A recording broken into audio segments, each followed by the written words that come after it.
రాష్ట్ర అధ్యక్షులు అచ్చెన్నాయుడు గారికి,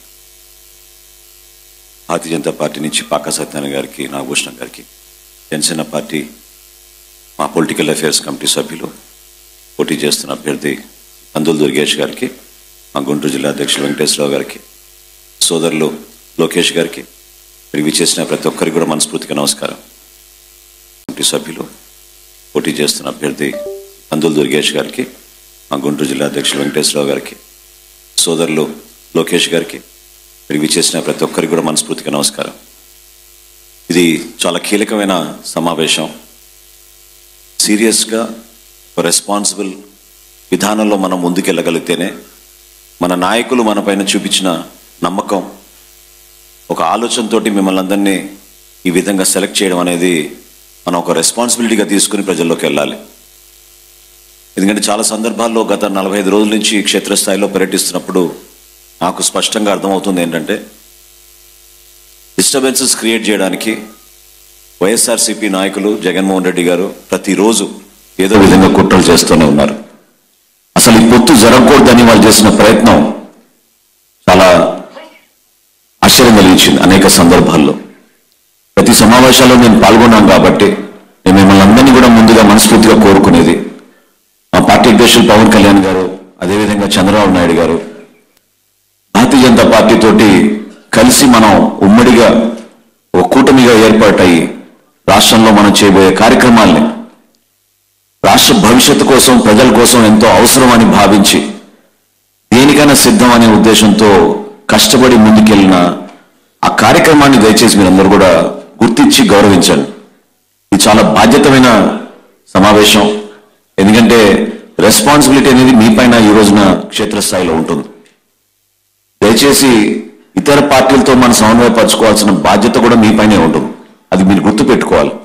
జనసేన పార్టీకి ఈ రోజున క్షేత్రస్థాయిలో అనేక చోట్ల అభ్యర్థులు పోటీ చేస్తున్నా సుమారు 6,40,000 మంది సభ్యత్వం ఉంది మాకు, క్రియాశీలక సభ్యత్వం. అంటే 500 రూపాయలు సభ్యత్వం కట్టి పార్టీ కోసం గత 3 సంవత్సరాల నుంచి జిల్లాల వారీగా, నియోజకవర్గాల వారీగా అనేక మంది క్షేత్రస్థాయిలో పనిచేస్తున్నారు. సో క్రియాశీలక సభ్యులతో పాటు మా జన సైనికులు, మా వీర మహిళలు, అదేవిధంగా ఎంతో మంది కష్టపడి పార్టీ కోసం పనిచేస్తున్న వ్యక్తుల్ని దయచేసి మీరు ఐడెంటిఫై చేసి మీ నియోజకవర్గాల్లో వాళ్ళతో కలిసి ఆత్మీయ సమావేశాలు ఏర్పాటు చేసుకుని మీరందరూ కూడా ఎలక్షన్ మోడ్లోకి వెళ్లాల్సిన బాధ్యత మీ పైన ఉంటుంది. కొన్ని సందర్భాల్లో స్మాల్ ఇష్యూస్ కూడా సెంట్రల్ ఆఫీస్కి స్కేలప్ చేస్తున్నారు. మీరు స్కేలప్ చేయాల్సిన అంశాలు ఏంటంటే, క్షేత్రస్థాయిలో మీరు కష్టపడి 4-5 రోజులు మీరు ప్రయత్నించిన తర్వాత ఆ సమస్య పరిష్కారం కాకపోతే అప్పుడు ఆ ఇష్యూస్ మీరు సెంట్రల్ ఆఫీస్కి స్కేలప్ చేస్తే తప్పకుండా ఇరు పార్టీలు కూడా దానికి రెస్పాండ్ అయ్యి మేము ఒక బాధ్యత తీసుకుని నియోజకవర్గాల వారీగా ఉన్న ఇన్ఛార్జీలతోటి మాట్లాడి మీకు సమస్య లేకుండా మీ ఎన్నికల్లో వాళ్ళు కూడా ప్రతి ఒక్కరు కూడా పాల్గొని సజావుగా జరిగే విధంగా ముందుకెళ్తాం.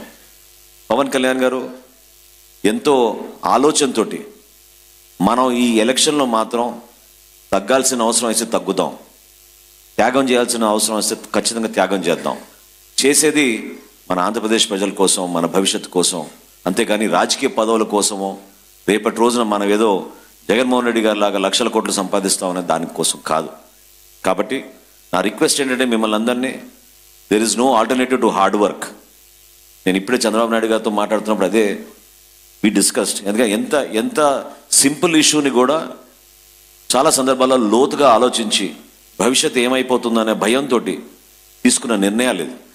ఈ పొత్తు అనే విషయం దయచేసి మీరంతా ఈజీగా తీసుకోకుండా ప్రతి ఒక్కరు కూడా పరస్పరంగా గౌరవించుకుంటూ క్షేత్రస్థాయిలో మీరు పర్యటించి ఒక డిసిప్లిన్ విధానంలో మీరు ప్రతిరోజు కమ్యూనికేట్ చేసుకుంటూ ముందుకెళ్ళగలిగితేనే మనం దాని విలువేంటో మీకు అర్థమవుతుంది. కాబట్టి నరేంద్ర మోడీ గారి నాయకత్వం భారతదేశానికి, మన రాష్ట్రానికి ఎంతో అవసరం. చంద్రబాబు నాయుడు గారి నాయకత్వం, పవన్ కళ్యాణ్ గారి నాయకత్వం మన రాష్ట్రానికి ఎంతో అవసరం. మీరందరూ కూడా మీ నియోజకవర్గాల్లో ఆ నాయకత్వాన్ని బలపరిచే విధంగా ఎక్కడ కూడా పొరపాటు జరగకుండా మన స్థాయిలో మనం కష్టపడితే తప్పకుండా ఆ మంచి ఏదో మన రాష్ట్ర ప్రజలకు అందించే విధంగా మనం ముందుకెళ్ళగలుగుతాం. మాట్లాడాల్సింది చాలా ఉంది. మీరు క్షేత్రస్థాయిలో పర్యటిస్తున్నప్పుడు మాత్రం జనసేన పార్టీలో ఉన్న ప్రతి ఒక్కరిని మీరు ఆహ్వానించండి. వాళ్ళతో కలిసి ముందుకెళ్ళేటట్టు మీరు ఒక ప్రయత్నం చేయండి. మీకు సమస్యల పరిష్కారం కోసం నిరంతరంగా కృషి చేసే నాయకులు, అటువంటి నాయకత్వం జిల్లా స్థాయిలో ఉంది. ఇబ్బంది కలిగితే మాత్రం తప్పకుండా మీరు రాష్ట్ర స్థాయిలో మీరు దాన్ని స్కేలప్ చేస్తే తప్పకుండా రెస్పాండ్ అవుతాం. అంతేగాని మీరు ప్రతి చిన్న విషయంలో కూడా మనం ఇమీడియట్గా పైకి తీసుకెళ్లాల్సిన అవసరం ఉందని మీరు అనుకుంటే మాత్రం టైం వృధా అయిపోతుందనే భావనతో నేను మీకు ఎక్స్ప్లెయిన్ చేస్తున్నాను. కష్టపడి నిలబడదాం. ఈ పోరాటం మామూలు పోరాటం కాదు, ఇది నిజంగానే ఒక యుద్ధం. మన పైన చేస్తున్న మానసిక దాడి, వ్యక్తిగతంగా ప్రతిరోజు వీళ్ళు చేస్తున్న విమర్శలు, అదేవిధంగా భౌతికంగా కూడా దాడులు మొదలుపెట్టారు. కార్ల అద్దాలు పాల్గొట్టడం చాలా సహజంగా అయిపోయింది. మన తెనాలి నియోజకవర్గంలో కూడా అదే విధంగా చేశారు. నిన్న మాచర్లో చేశారు మా కార్యకర్తల్ని. ప్రతిరోజు ఏదో విధంగా మనం ఒక అలజడి సృష్టించి వయలెంట్ అట్మాస్ఫియర్ తీసుకురావాలని చేస్తున్న ప్రయత్నాన్ని మనందరం కలిసికట్టుగా ఉంటేనే ఆ బలం ఉంటుంది. అప్పుడు మనం దాన్ని ఎదుర్కోగలుగుతాం. మంచి నాయకత్వం ఉంది మనకి.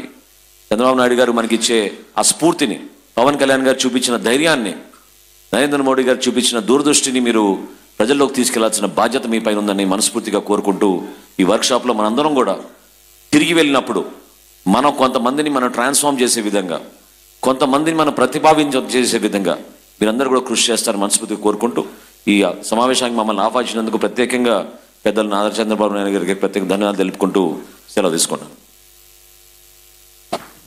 ధన్యవాదాలు శ్రీ మనోహర్ గారు. ఇప్పుడు బీజేపీ పార్టీని రిప్రజెంట్ చేస్తున్న శ్రీపాక సత్యనారాయణ గారు, క్రమశిక్షణ కమిటీ చైర్పర్సన్.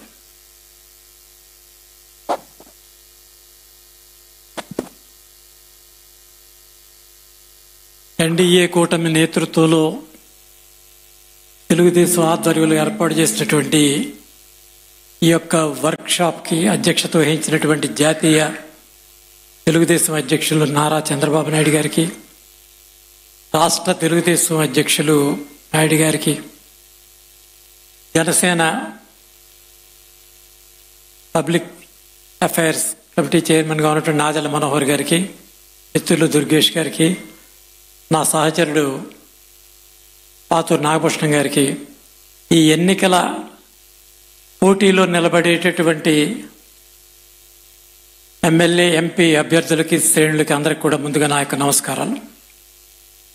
కొన్ని విషయాలు ఈ ఎన్నికకి సంబంధించినటువంటి ప్రస్తావన వచ్చినప్పుడు ఎన్నిక సజావుగా సాగించేటటువంటి ప్రయత్నం ఉందా లేదా అనేటటువంటి ప్రశ్న వచ్చినప్పుడు భారతీయ జనతా పార్టీ పక్షాన నిన్న మేము లీగల్ సెల్ తరపున ఒక మీటింగ్ కండక్ట్ చేసుకుని ఎలక్షన్ కమిషనర్కి పోటీ చేసేటటువంటి అభ్యర్థుల మీద ఉన్నటువంటి కేసులకు సంబంధించినటువంటి డేటా ప్రతిరోజు సాయంత్రం పబ్లిక్ డొమైన్లో పెట్టించాలని చెప్పి డీజీపీకి డైరెక్షన్ ఇవ్వాలని చెప్పి మేము కోరాము. ఎందుకంటే ఏ రోజుకు ఆ రోజు ఆర్టీఐ కింద పిటిషన్ వేసినా కూడా రానిటువంటి సందర్భం ఉంది. కాబట్టి ఎలక్షన్ కమిషన్ కనుక రాష్ట్ర డైరెక్టర్ జనరల్ ఆఫ్ పోలీస్కి ఎఫ్ఐఆర్ కాపీలు ఏ రోజు సాయంత్రం ఆ రోజు ఆన్లైన్లో పబ్లిక్ డొమైన్లో పెట్టగలిగితే అభ్యర్థులు నామినేషన్ ఫైల్ చేసే నాటికి ట్రాన్స్పరెన్సీ ఉంటుంది. కాబట్టి ఆ యొక్క నామినేషన్ను స్క్రూట్నీలో రిజెక్ట్ చేయడానికి అవకాశం ఉండదు. కాబట్టి ఆ యొక్క నిర్ణయం తీసుకోవాలని చెప్పి మేము ఒక నిర్ణయం చేయడం జరిగింది. ఇది జనసేన తెలుగుదేశం లీగల్ సెల్తో కూడా మాట్లాడిన తర్వాత ఒక నిర్ణయం తీసుకునేటటువంటి పరిస్థితి ఉంటుంది. ఇకపోతే రెండోది, ఏ పరిస్థితుల్లో భారతీయ జనతా పార్టీ తెలుగుదేశంతో కలవలసి వచ్చింది, తెలుగుదేశం ఎందుకు కలిసింది అనేటటువంటి విషయాన్ని మన నాయకులు ఆల్రెడీ చెప్పున్నారు. కాబట్టి జాతీయ ప్రయోజనాల కోసం భారతీయ జనతా పార్టీ, రాష్ట్ర ప్రయోజనాల కోసం తెలుగుదేశం పార్టీ, రాక్షస పాలన అంతమొందించాలనే లక్ష్యంతో జనసేన పార్టీ ఒక కూటమిగా ఏర్పడి ఈ రాష్ట్రంలో ఒక నూతన రాజకీయ శక్తి ద్వారా ఆంధ్రప్రదేశ్ రాష్ట్ర భవిష్యత్తును మార్చాలనేటటువంటి యోచనతో రావడం జరిగింది. అయితే దీనికి సంబంధించినటువంటి విషయాల్లో 3 విషయాలు చాలా క్లారిఫై చేయవలసిన అవసరం ఉంది. మొన్న జరిగినటువంటి సభలో నాకున్నటువంటి అభిప్రాయం ప్రకారం ఈ రాష్ట్రంలో వండుకున్నటువంటి ప్రజానీకానికి ఒక సంకేతం ఈ యొక్క భారతీయ జనతా పార్టీ దగ్గర నుంచి క్యాపిటల్కి సంబంధించిన ఇష్యూ, అదే రకంగా విశాఖపట్నానికి సంబంధించిన రైల్వే జోన్ ఇష్యూ, విశాఖపట్నానికి సంబంధించినటువంటి ఈ యొక్క steel plant issue, Polavaram project, ఈ 4 అంశాల మీద స్పష్టమైనటువంటి క్లారిటీ భారతీయ జనతా పార్టీ నుంచి ఈ రాష్ట్ర పార్టీకి ఒక ప్రజా వేదిక మీద నుంచి ఇవ్వాల్సినటువంటి అవసరం ఉంది. ఇది ఫస్ట్ పాయింట్. రెండవది, తన తనను కనుక ఎన్నుకోకపోయినట్టయితే ఇంతవరకు అమల్లో ఉన్నటువంటి ఈ ప్రభుత్వ పథకాలు, సంక్షేమ పథకాలు రద్దు చేస్తారనేటటువంటి ఒక అభద్రతా భావానికి ఈ రాష్ట్ర పార్టీ ప్రభుత్వం చాలా తీవ్రమైనటువంటి ప్రచారం చేస్తుంది. కాబట్టి దీని మీద అప్రమత్తతోటి చాలా 1-10 సార్లు మేము అధికారంలో వచ్చినప్పటికీ దీనికి సంబంధించి మనం వచ్చిన తర్వాత ఖచ్చితంగా ఈ పథకాలతో పాటు అదనంగా మనం పెంచుతాం అనేటటువంటి విషయాన్ని కూడా 1-2 సార్లు చెప్పాల్సిన అవసరం ఉంది. ఎందుకంటే గ్రాస్ రూట్ లెవెల్లో కింద వాళ్ళు బాగా విపరీతమైనటువంటి ప్రచారం చేసేది ఏంటంటే ఈ పార్టీలకు గనక మీరు ఎన్నుకోగలిగితే ఇప్పుడు ఉన్నటువంటి ఈ పథకాలన్నీ కూడా తొలగిస్తారనేటటువంటి ఒక అభద్రతా భావం తీసుకెళ్తున్నారు. ఇది రెండో అంశం. మూడో విషయం, బీసీలకు సంబంధించినటువంటి కొలగణ జరిగించి ఈ రోజుకి ఆ సర్వే రిపోర్ట్ బయట పెట్టకుండా ఆ నివేదిక వాళ్ళ దగ్గర తొక్కుపెట్టి ఈ యొక్క సామాజిక వర్గాల మధ్యలో విద్వేషాన్ని రెచ్చగొట్టి ద్వారా రాజకీయ లబ్ధి పొందేటటువంటి ప్రయత్నం చేస్తున్నారు. కాబట్టి స్థానికంగా వండుకున్నటువంటి పోటీ చేసేటటువంటి పార్టీ నాయకులు కానీ అభ్యర్థులు కానీ వీరందరూ కూడా దీనిపై దృష్టి సారించాలి. దీనికి సంబంధించినటువంటి విషయం మీద కూడా ఒక కార్యాచరణ రూపించాలి. ఇందాక మిత్రులు నాగల మనోహర్ గారు చెప్తూ సమన్వయం అనేది అతి కీలకమైనటువంటి విషయం ఉంది. సమన్వయం రాష్ట్ర స్థాయిలో జరిగితే సక్సెస్ కాదు. సమన్వయం ఎప్పుడు కూడా మండల బూత్ స్థాయిలో జరగాలి. కాబట్టి ప్రతి అసెంబ్లీకి ఒక సమన్వయ కమిటీకి సంబంధించినటువంటి ఒక టీంలో దాన్ని కాన్స్టిట్యూట్ చేయాలి. అక్కడ వండుకున్నటువంటి పర్యవేక్షణలో, ఎందుకంటే మండలంలో వండుకున్నటువంటి 3 పార్టీల యొక్క నేతల్ని కలుపుకు వెళ్ళేటటువంటి ప్రయత్నం చేస్తూ ప్రజల దగ్గరికి వెళ్లే ముందే ఈ యొక్క నాయకులందరికీ కూడా పని విభజన, ఈ యొక్క 2 అంశాలు కూడా జరగాలనేటువంటి విషయం కూడా తీసుకోవడం జరిగింది. కారణం ఏంటంటే మాకున్నటువంటి వ్యక్తిగత అనుభవం, ప్రజారాజ్యం కంటెస్ట్ చేసేటప్పుడు ఈ పరిస్థితి లేని కారణంగా వేళ ప్రజాబలం ఉన్నప్పటికీ కూడా గెలవడానికి అవకాశం లేని పరిస్థితి. కాబట్టి ఈ రోజు సామాజిక వర్గాల మధ్యన విభేదం ఉంది. ఈ విభేదాల ఆధారంగా రాజ్యాధికారం పొందాలనేటువంటి ప్రయత్నం చేస్తుంది. ఈ రాష్ట్రంలో సంబంధించినటువంటి ఏ ఒక్క చిన్న అవకాశం వచ్చినా సరే దాన్ని ఉపయోగించుకునేటువంటి పరిస్థితి ఉంది. కాబట్టి ఈ 3-4 అంశాలు చాలా ప్రధానంగా ప్రస్తావించేటటువంటి విషయాన్ని మనంతా కూడా దృష్టిలో పెట్టుకోవాల్సిన అవసరం ఉంది. కాబట్టి రాబోయేటటువంటి రోజుల్లో మనకు సంబంధించిన ఎలక్షన్ వార్ సెల్స్ కూడా మేము ఏర్పాటు చేస్తున్నాం. దీనికి సంబంధించి సమన్వయ కమిటీ స్టేట్ లెవెల్లో ఒక వార్ కమిటీ ఒకటి ఉంటుంది, డిస్టిక్ లెవెల్ ఒకటి ఉంటుంది, అసెంబ్లీ వారికి ఒకటి వేస్తున్నాం, మండలాల్లో వండుకున్నటువంటి స్థాయికి కూడా తీసుకొస్తున్నాం.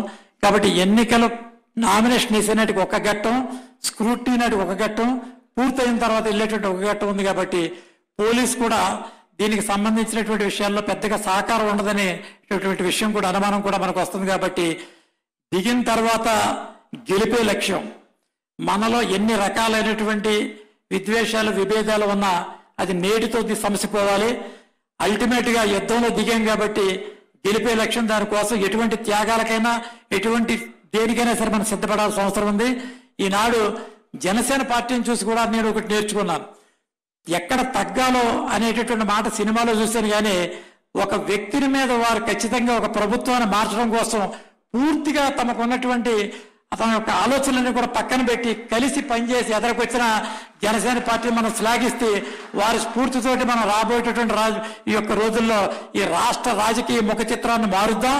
ఖచ్చితంగా కేంద్రంలో నరేంద్ర మోడీ ప్రభుత్వం అధికారంలోకి వస్తుంది కనుక ఆ ప్రభుత్వానికి అనుకూలంగా ఉన్నటువంటి ఈ ప్రభుత్వం ఉంటేనే డబుల్ ఇంజన్ సర్కారు వారి ద్వారా చంద్రబాబు నాయుడు గారి నేతృత్వంలో ఈ రాష్ట్రంలో అత్యద్భుతమైనటువంటి పరిపాలన సాగే అవకాశం ఉంటుంది. కాబట్టి ఓటు మురిగిపోకుండా వైఎస్ఆర్సీపీకి వేయడం వల్ల ఈ రాష్ట్రంలో వైఎస్ఆర్సీపీ గెలిస్తే వచ్చే ఉపయోగం లేదు. కాబట్టి ఎన్డీఏలో భాగస్వామి తెలుగుదేశం ఉంది. కాబట్టి ఖచ్చితంగా ఓటు వేసి ఈ రాష్ట్ర అభివృద్ధి కోసం మీరందరూ కూడా పాలు పంచుకోవాలనేటటువంటి ఒక నినాదంతో మనందరూ కూడా ఎదురెళ్దామని చెప్పి ఈ సందర్భంగా మిమ్మల్ని అందరూ కూడా అభ్యర్థిస్తూ నాకు ఈ అవకాశం కల్పించినటువంటి ఈ యొక్క వేదిక వారికి ప్రత్యేక ధన్యవాదాలు తెలుస్తూ సెలవు తీసుకుంటాను.